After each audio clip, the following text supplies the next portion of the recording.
Just how do you think these games have sort of prepared your team for conference play, especially the last couple of games you guys were able to go get a win? Yeah, I think they're always playing, these kind of teams.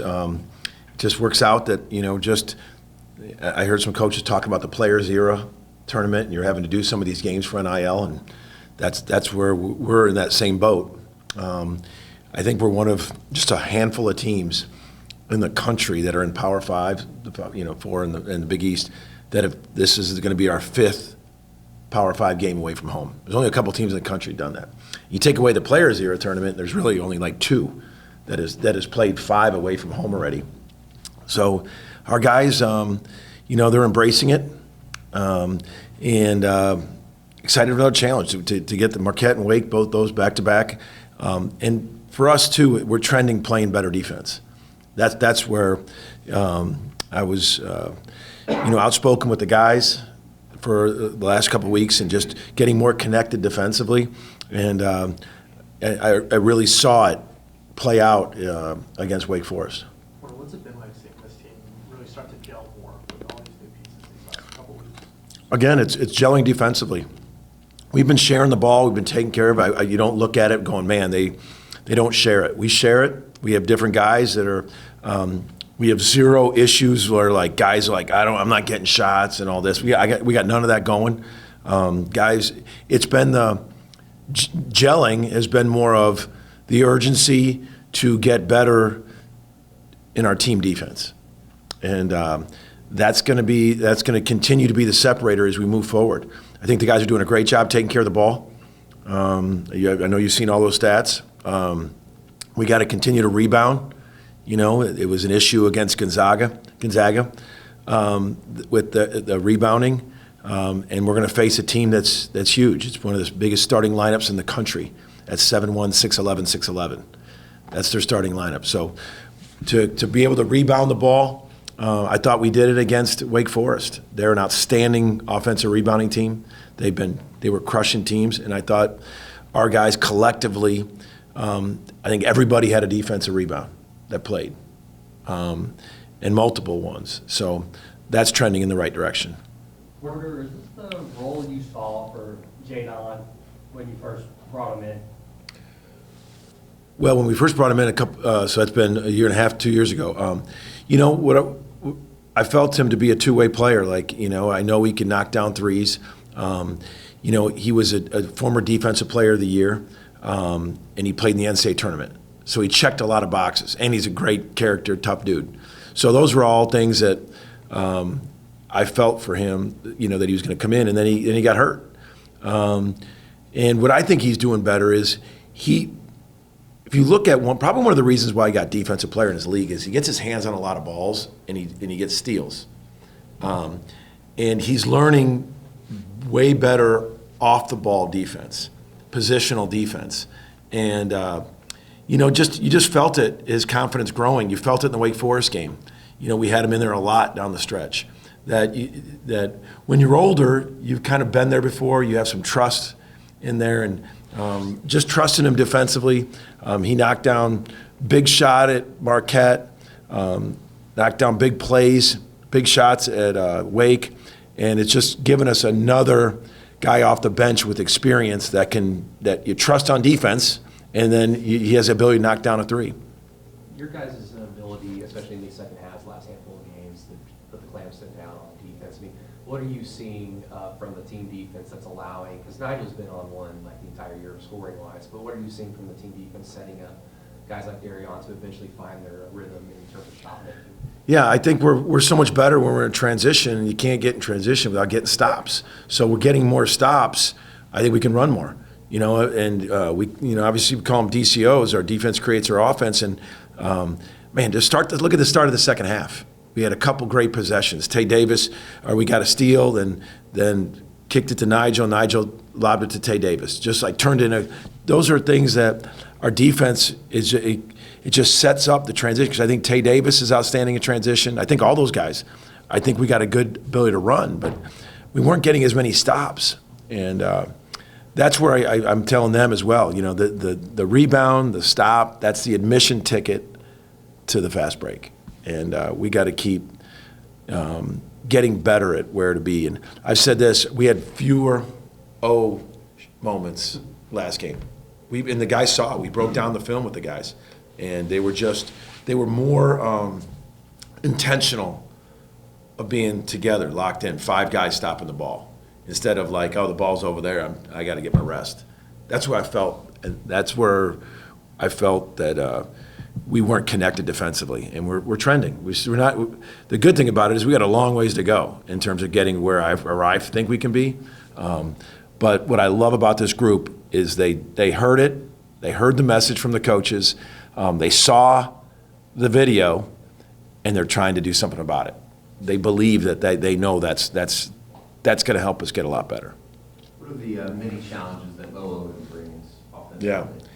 Mo Odom, like, it's funny, you always talk about in recruiting and everybody nowadays, everyone wants to give an NBA comparison. Like, what's his NBA comparison? We'll sit out at recruiting dinners. Hey, what's his NBA comparison? I think his NBA comparison is Kemba Walker. I mean, the way he scores and shoots off the dribble, the way he can draw fouls, he's got a mid-range game that's elite. His off-the-dribble three-point game, that's what's really unique. I always say there's 3 types of threes. There's just the catch and shoot. Then there's the one off the move. Nigel's really good at coming off different actions, catch and move. And then there's the 3 off the dribble. And the 3 off the dribble is one of the harder ones. A lot of people don't shoot it or allow people to shoot it. He can really shoot the 3 off the dribble. And then what makes him really hard is that he can pass. Depending on what your ball screen coverage is or how many guys you run at him, he can get rid of it. He's really good. He's got some big guys he can hit the roll to. He's got some shooters that he can throw shakes to. He gets out in transition.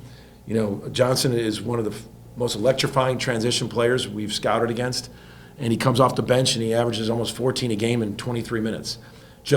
They can really, really get it going. I watched him on tape. It was like 7 minutes left to go. They were up 10 on Texas. And at like 4:58, they were up 1. They went on like a 13-2 run in like 2 minutes. They really have that firepower to get that thing going. And I mean, it seems like you guys are starting to gel a little bit more on the court these last couple of games. Just curious how you've sort of seen that evolution the past several months.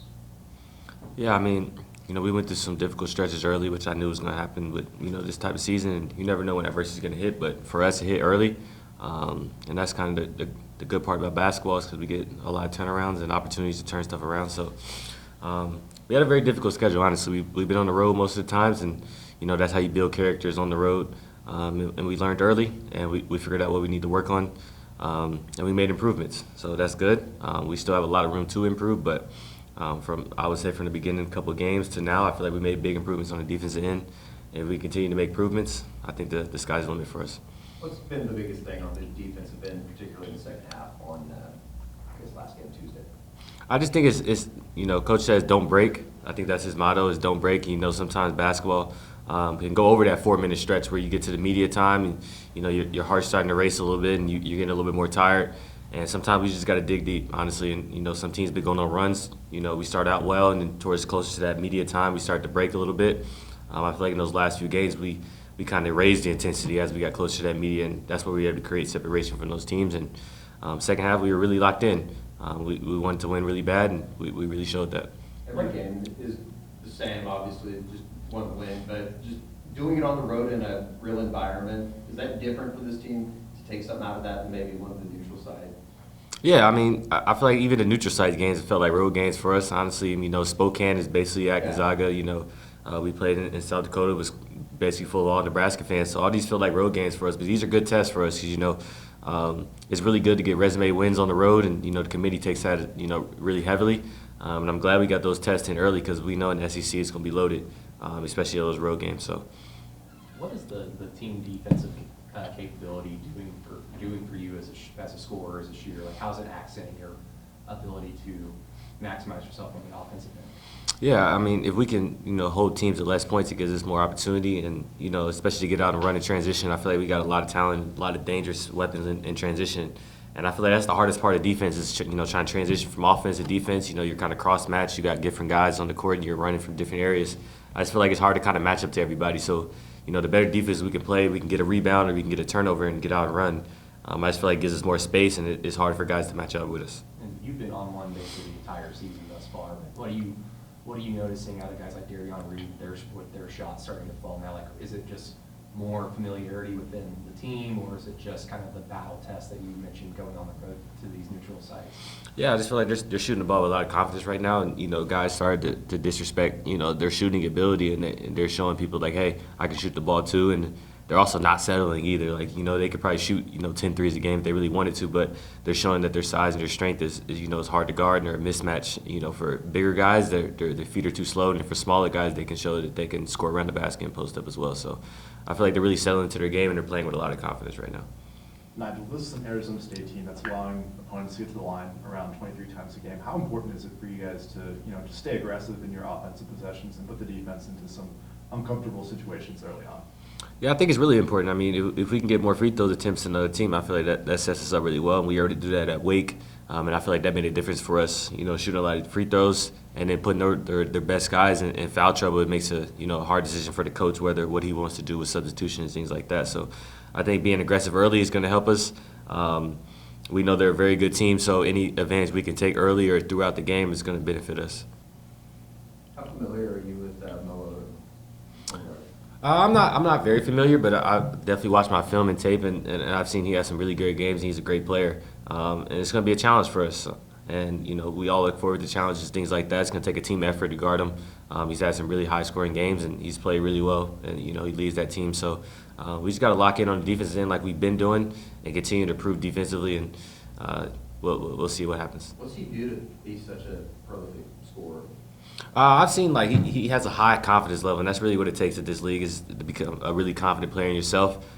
He obviously puts in a lot of hard work, so his confidence matches his level of hard work, and his ability to be able to shoot the ball from pretty much anywhere. It makes him hard to guard. So that's why I said it's going to take a defensive effort from the full team, and everybody's going to have to guard him and make sure we're in help and things like that to make sure we contain his ability. But he's a really great player. We got to respect him as such. Michael, speaking of confidence, it feels like Tay has found more and more of that in the last couple of weeks, especially defensively. Just how important is what he brings to his team? It's very important. I mean, you can see how much of a change the game is when Tay is playing really, really well for us. And he's really key for this team and to keep us going. And he has the ability to, you see in the Marquette game, to really take over a game offensively and defensively. He made some key plays, some good passes. You see his motor picked up. He's grabbing offensive rebounds and things like that. And it came down to the last possession for us to get a stop, and Tay guarded unbelievably. So we see how much of an impact he has on his team, and we can continue to get him to play at a high level. It's just great for this team. Nigel, what has Jadon brought to this team that you guys were kind of missing in the first handful of games? Yeah, Jadon brings a level of experience and a high IQ level to the game, and that's something that we really needed. Jadon especially can shoot the ball from outside really, really well. So anytime somebody helps off that corner or off the wing, Jadon's ready to shoot. And if he doesn't make it, he's been good at drawing fouls too, which is, makes it hard to close out on him. And he's been shooting the ball really, really well. So that's something we really needed. And defensively, he has a high motor. You can see it. He's talking a lot. He knows when to switch different things and when not to. It's really just his experience and his IQ, and that's just having that type of player on the floor. It just makes the team better.